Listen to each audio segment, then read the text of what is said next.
Այստեղ մոտենալուց ես գրպանիցս գտա այս այցեքարտերը, սրանք միջազգային կազմակերպությունների դիտորդական առաքելություն իրականացնում, որոնցով մենք փոխանակվել ենք ընդամենը 1 շաբաթ առաջ հանդիպման ժամանակ։ Հանդիպումների ժամանակ ստեղծվում է որ տպավորություն, որ մենք իրար հասկանում ենք, մենք իրար լսում ենք,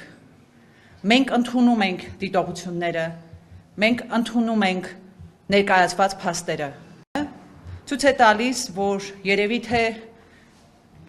մեզ հետ կամ պարզապես չի ուզում արձագանքել այն իրողությանը, որ տեղի է ունենում վերջին մի քանի օրերի ընթացքում։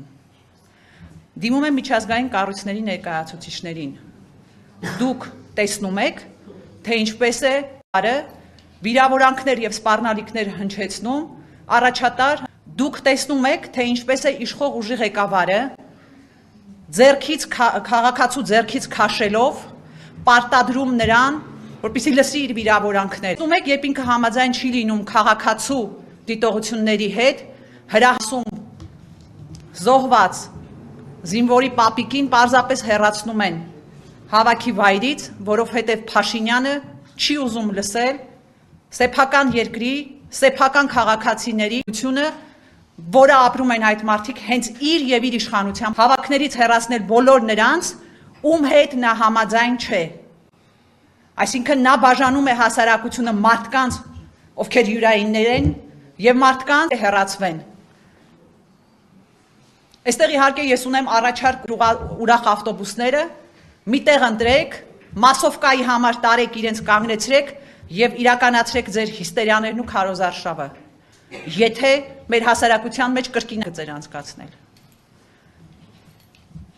Միջազգային հանքի վրա, որ այս նախընտրական քարոզարշավը աչքի ընկավ նաեւ նրանով, որ քարոզարշավը արժեցավ մարդու կյանք։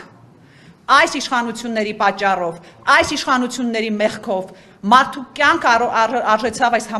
նախընտրական պաստար պոկելու, պատռելու համար մարդուն ոչ միայն։ Սա աբսուրդ է, սիրելի հայրենակիցներ։ Այդպիսի արարքի համար կա վարչական պատասխանատվություն։ Դա քրեորեն պատժելի արարք չէ։ Այդ արարքում չկար հանցակազմ, բայց մարմինների գործողությունների արդյունքում մարդուն հասցրեցին մահվան։ Չեն լսում, թե չեն ուզում արձագանքել։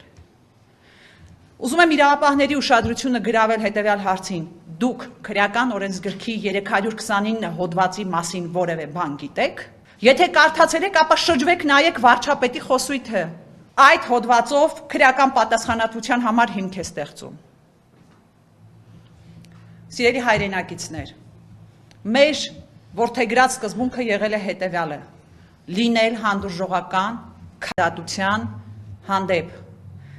Եվ շատ հաճախ եւ սպառնալիքները փորձել ենք տեղավորել քաղաքական գործընթացների շրջանակներում։ Դե ասում ենք մարդ է, թող խոսի քաղաքական գործընթացներ են, բայց կան կարմիր գծեր,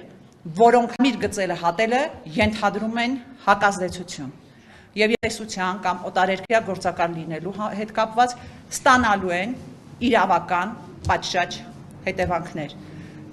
Նախաձեռնվելու է իրավական գործընթաց եւ ի վերջո այսպիսելու համար ենթարկվելու են պատասխանատվության։ Եվ վերջում ուզում եմ ներկայացուցիչների ուշադրությունը։ Մենք անընդհատ ստանում ենք ահազանգեր այն մասին,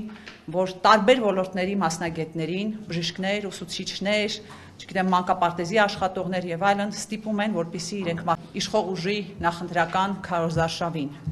Սիրելի հայրենակիցներ, լուրջ հակազդեցության, կոշտ հակազդեցության։ Պարզապես կարող եմ հորդորել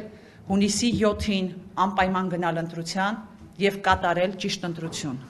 Հիշեք, որ չկա Նիկոլի Հայաստան, կա Կամնիկ Հայաստան։ Եվ վերջում ուզում եմ դիմել մեր այն քաղաքի ոչ հետաքրքիր է այս ամբողջ նախընտրական քարոզարշավը եւ ոչ էլ հունիսի 7-ը։ Ուզում եմ նրանց հիշեցնել, որ 2023 թվականի էթնիկ զտումը եւ Արցախի կորուստը հենց իրենց քաղաքական, հետեւաբար ինքներդ որոշեք։ Եթե չեք զբաղվում քաղաքականությամբ,